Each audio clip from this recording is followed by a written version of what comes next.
I'm going to show you a few things that are in the folder. So everything is due Friday. Your Jen Stark unit is due Friday. We have one last small art unit this week that is due Friday, and then your final sketchbook turn-in is due Friday. So everything's Friday, all right? Because it's the end of the try. It's right before spring break. There's a lot to work on, and there's a lot of missing work. This week, everything is in the Monday and Tuesday folders, and then Wednesday, Thursday, Friday is just attendance. Because everything that you need for this week is in Monday, Tuesday.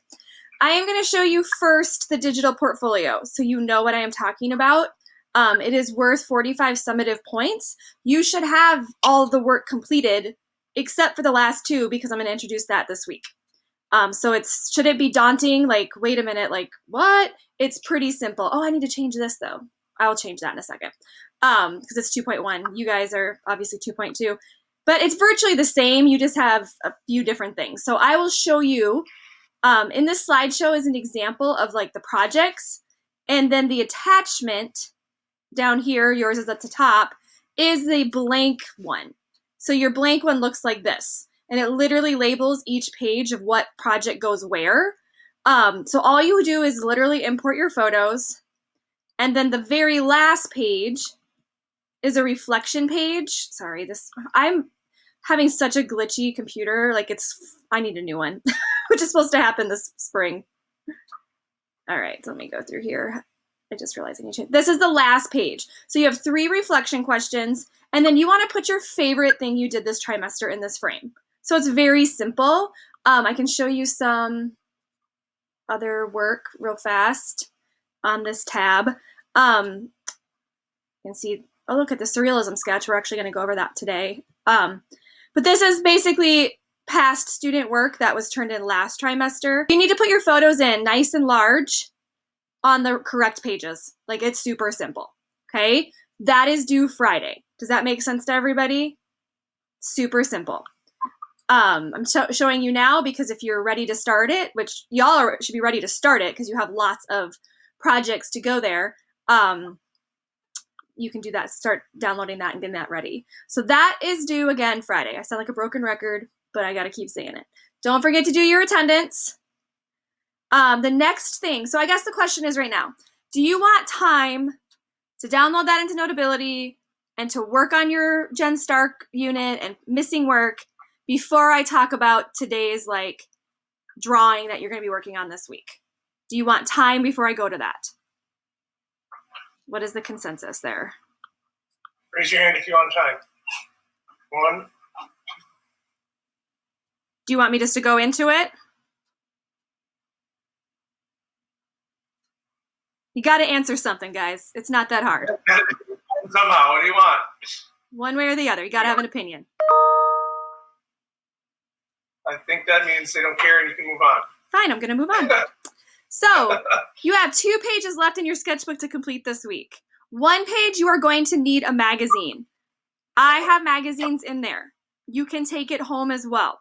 Okay, so if you don't finish it, you're going to need a magazine and you're going to need a scissors and glue. So this is something that you need to plan for, especially if you know you're not going to be there Wednesday or you know you don't have that stuff at home. Please utilize the stuff that I have, okay? Today, we are just going to be talking about a drawing because we're going to be moving into something called Surrealism. Surrealism literally means dreamlike. Like, that's what it means. And there are tons of surrealist artists out there. A lot of you have heard of Salvador Dali. He's one of them. He's one of my favorites. There are tons. I'm going to show you this quick video so you understand what surrealism is, and then I'll show you some examples of some drawings. So I'm going to mute myself. Maybe. Oh, there we go. Mr. Krabs.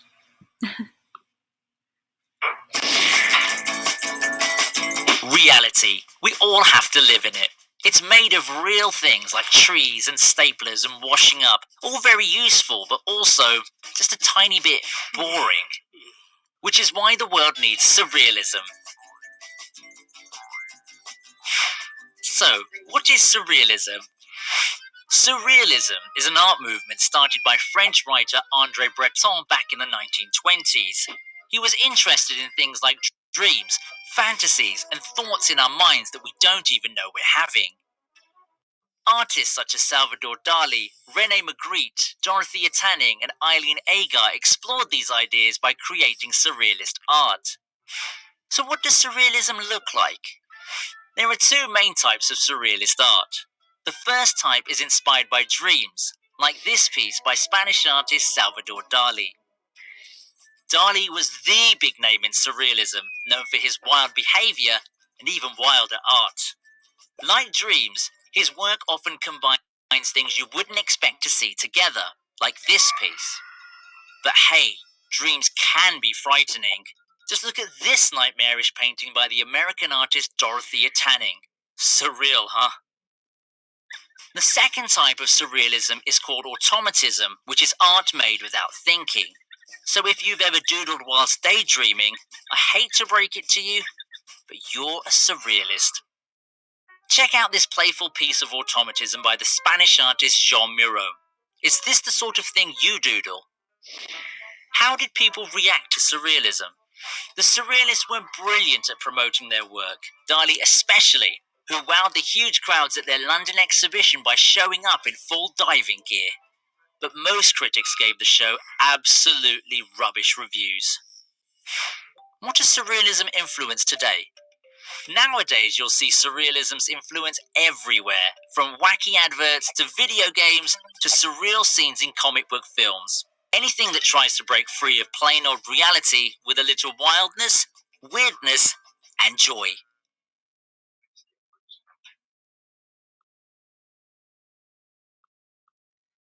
So that's like literally a quick synopsis of what is surrealism. And again, Salvador Dali is the most famous. Was absolutely crazy. He had a pet anteater and used to take it on the subway in Paris, which is kind of crazy.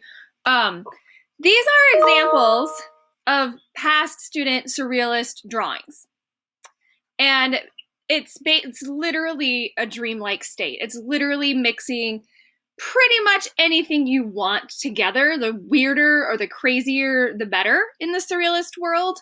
And it can be mixed with obviously real things, imaginary. It's like, again, the crazier, the better.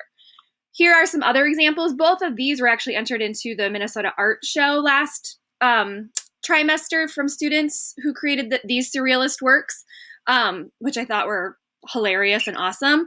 And so this is your job today, or when you're ready to move on to this. This will be due Friday. And again, I'll show you, because we have one other project that I'll introduce tomorrow, the collage project. But this is the next step. So if you're done with all your work, then you should move on to your surrealist drawing today. It should fill your full page in your sketchbook, be fully colored. You can choose what you want to color it with. Color pencils, Sharpies, markers, a mix, whatever it is that you want to color with. It is up to you. If you have any questions, please let me know. You guys have a lot of work that you need to get done before Friday. So I'm going to give you all the time that you need. And if you have any questions, please let me know. The actual turn-in for this is in Tuesday's folder with the rubric attached, the Surrealist rubric attached. So if you're looking for that, that's where it is, and I will show that tomorrow. Does anybody have any questions right now? If you don't, you can get started.